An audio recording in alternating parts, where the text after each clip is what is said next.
আসসালামু আলাইকুম, আমি ডাক্তার নাজমুল।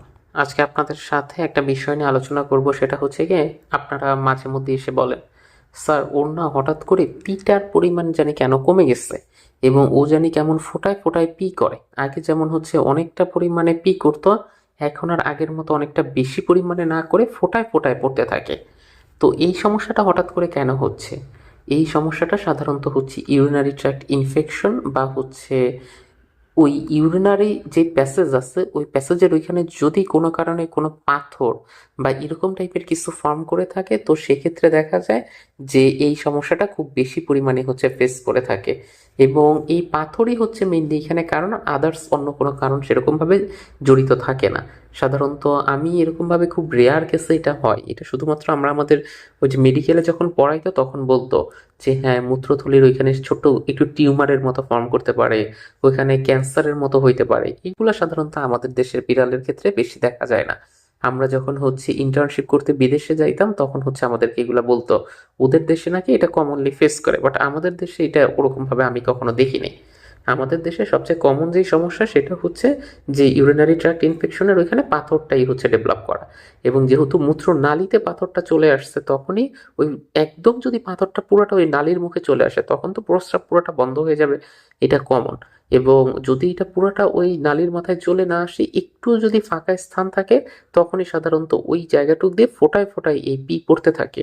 এবং যখন ও পিটা করতে যায় তখন তো এটা তো একটা নালীর মতো, ভেতর থেকে একটা পুশ করে না, পুশ করলে ওই যে ওই মাথার ওই পাথরটাতে এসে কি হয়, বাধা পায় পিটা, এবং যার কারণে প্রপারলি বের হইতে পারতেছে না। তখনই প্রচন্ড ব্যথা আর কষ্ট ফিল করে।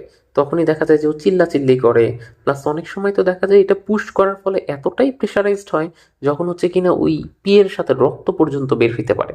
এবং ও বারবার গিয়ে পুশ করার চেষ্টা করে, লিটার বক্সে ব্যথা পাইলে আবার উঠে চলে আসে, আবার পুশ করার চেষ্টা করে, তখনই দেখা যায় যে এই লিটার বক্সগুলোতে বারবার আসা যাওয়া করতে থাকে, কিন্তু পিয়ের পরিমাণ ঠিক মতো হয় না।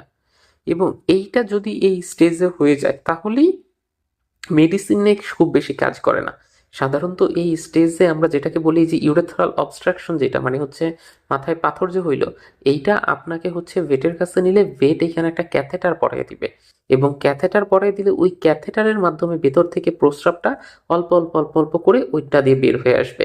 এবং ওইটা আগে ফ্ল্যাশ করে ওই ভিতরের যে পাথরটা আছে, এই পাথরটাকেও প্রপারলি ফ্ল্যাশ আউট করে ফেলতে হবে, না হলে দেখা যাবে যে আবার সেই সমস্যাটা তৈরিই হচ্ছে। এজন্য এইটার মোট দুইটা ট্রিটমেন্ট, এটা সরাসরি রেজিস্টার্ড ভেটের সাথেই আপনাকে কথা বলতে হবে যে একদম প্রাইমারি স্টেজে আগে পাথরটাকে হচ্ছে ফ্ল্যাশ করবে, পাথরটাকে ফ্ল্যাশ করার পরে তারপরে হচ্ছে উনি ক্যাথেটার পরে দিবে, এবং ওই ক্যাথেটার 3 থেকে 4 দিনের মতো এখানে থাকবে। ওইটা দিয়েই হচ্ছে বিড়াল প্রস্রাবটা করবে, তারপরে ক্যাথেটার খুলে ফেললে ও জাস্ট নর্মালি ইউরিন ত্যাগ করতে পারবে। এইটাই হচ্ছে এই ইউরেথ্রাল অবস্ট্রাকশনের একজন কমন ট্রিটমেন্ট প্রোটোকল।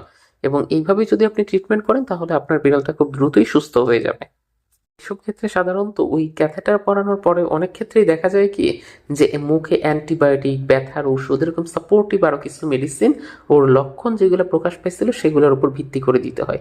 তো ওই ট্রিটমেন্ট প্রোটোকল আপনাকে সম্পূর্ণটাই ভেট হচ্ছে সাজিয়ে দিবে, সেক্ষেত্রে আপনাকে এত চিন্তা করতে হবে না।